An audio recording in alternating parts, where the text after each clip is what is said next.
Welcome back. And look, we're back for real, folks. Now, this whole radio deal, radio sucks, but it's also the best, you know? Don't worry, we're super legit, folks. I have material now. Material for you guys.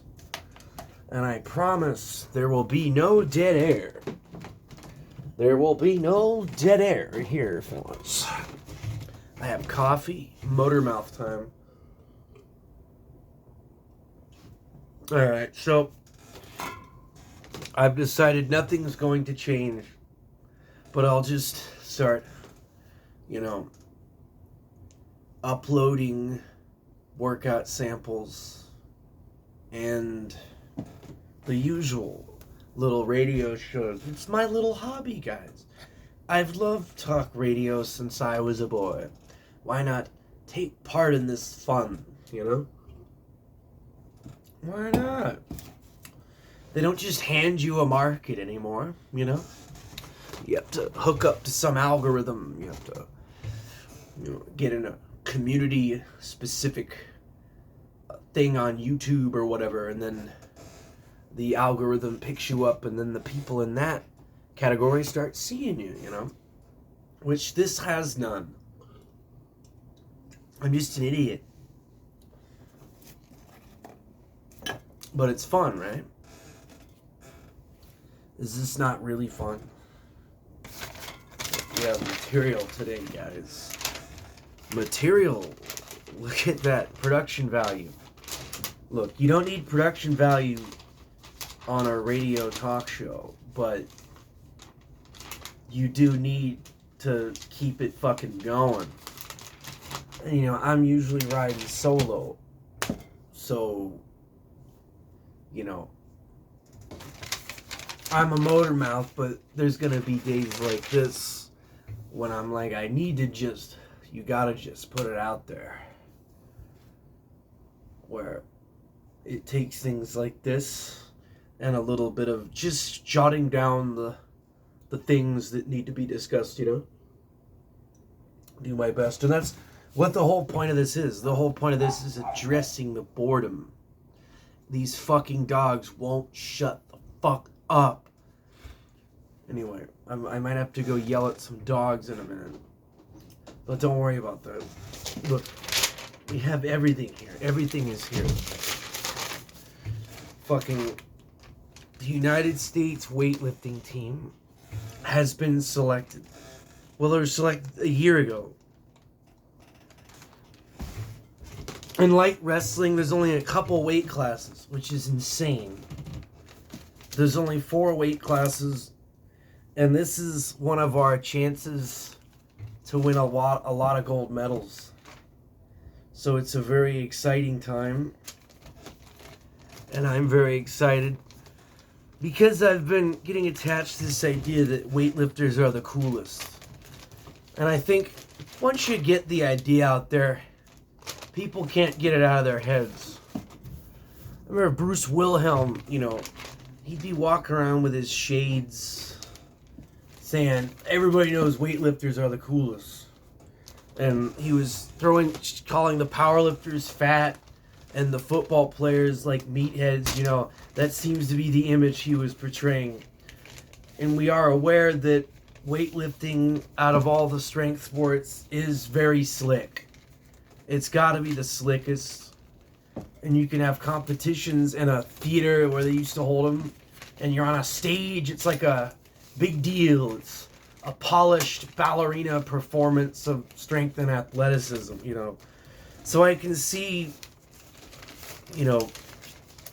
that being an aspect of the reputation it already has. But why not do a little bit more of a switcherino, Because that's a little further from pretentious that weightlifters think they're the shit and that it's the coolest of all the sports. Why not, right? Fake it till you make it, baby. So this youngster CJ Cummings, he has the opportunity to win gold, as does the youngster Harrison Morris. There's the lightweight and the middleweight guys. And then the 240-pounder Wes Kitts, which I'll get to in a sec. He has the opportunity to be on the podium for sure. He can medal in this event for sure. As for Kane Wilkes, I don't know. He's a Pan American champion. So he's a Western Hemisphere champion. So let's see what he can do, you know. Bunch of big Southern dudes with beards, you know. And I love it. Now, this goes to show you the bullshit in the strength community and bodybuilding community. Like, I thought, it's just like, I use powerlifting as the example. The amount of guys that have huge channels and are really strong or whatever and have crazy physiques that, oh yeah, I'm a lifter. None of those guys are actually elite lifters, you know? Even though they have power, they have good numbers and they're on gear and all that, and they have big channels, and Instagram handles, they don't actually, they're not elite lifters at all. And then you actually see, you have this perception in your mind, because once in a blue moon, a guy that's elite will have a big channel, but that's really the exception. And so weightlifting, looking at the team, I was like, holy shit, I don't know any of these guys.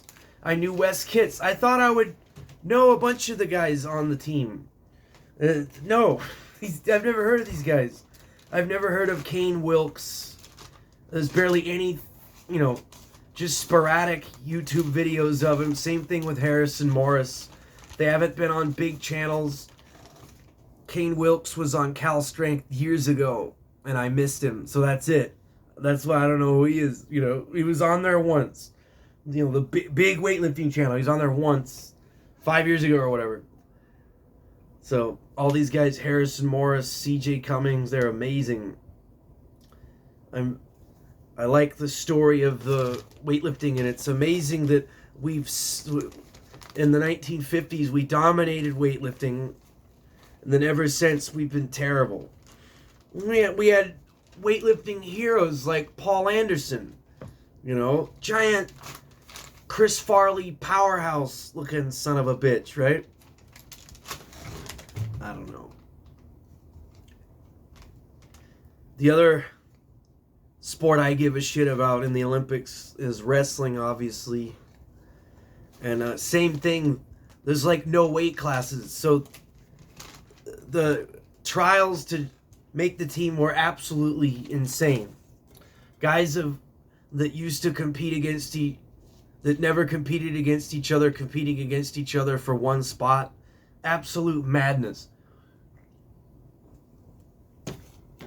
And but they have a big training camp. There's a lot of alternates. I mean, it's stacked. If the alternates doesn't work, you got Jordan Burroughs, you know, Gwiz. Like, these guys are alternates. It's crazy. Nathan Tomasello. You guys are alternates. How did this happen?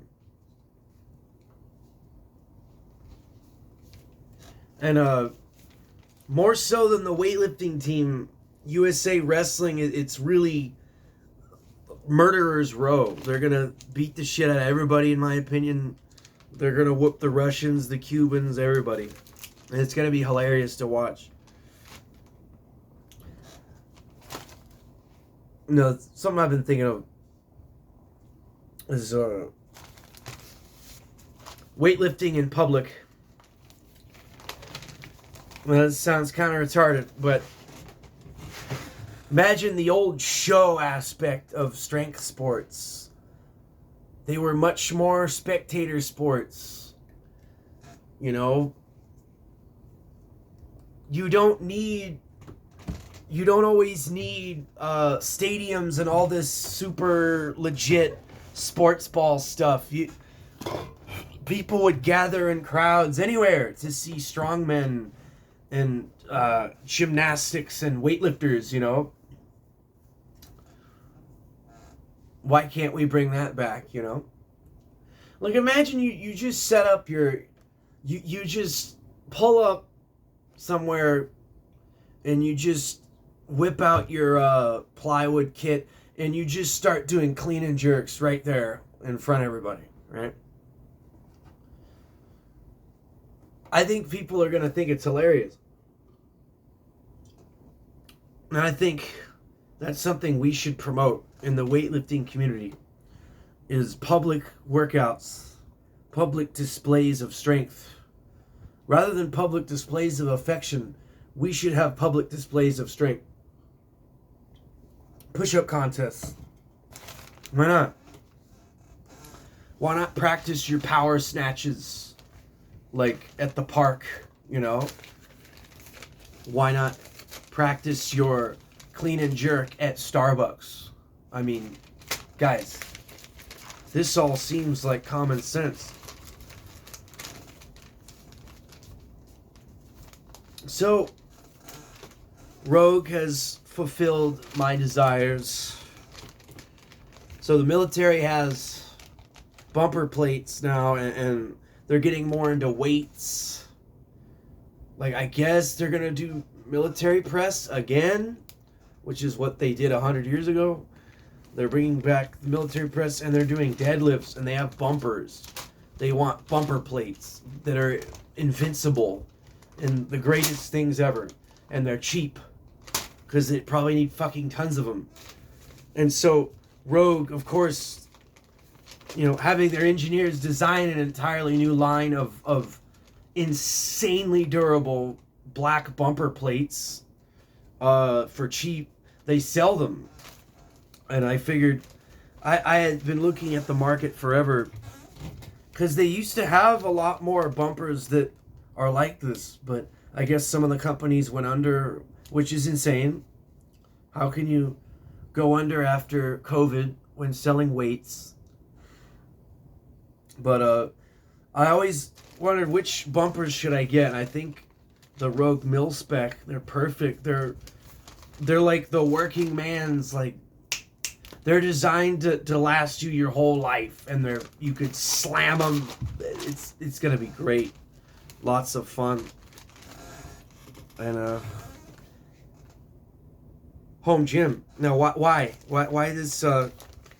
Yes, like I have a gym I go to. They have bumper plates and all that, and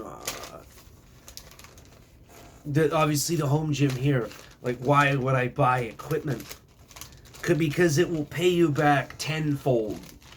A home gym is one of the best investments. I mean, really, a wise man would tell you, like, a young man, buy a house. You need to buy a house. It will pay you back twicefold. More so with or a used car, you know, like a used car being one of the great investments. The home gym is among that. I mean, for one thing, the equipment itself doesn't depreciate,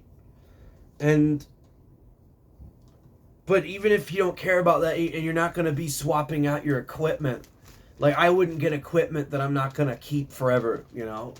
Like, my kettlebell is going to be there when I'm dead, you know? Someone's going to need to take my kettlebell. So you have your lifetime hoss there. You're never going to get rid of it unless you sell it, you know? Sometimes bars will come and go, and other bars are just so durable they just last the years. You know, I'd say if we're talking weightlifting, doing your clean and jerks, your power snatches or whatever, or even deadlifts for that matter, I'd say go ahead and get good bumpers, like from Rogue or wherever. Any of those good companies, and then go cheap on the bar, honestly. Likely you're not strong enough to need a really good bar. You know, the Cap Olympic bar or whatever. That'll all be fine. You should be focusing on the technique, you know. Anyway. I'm out of shit. I'm out of shit in this exercise, but that's okay. I think we got a lot done.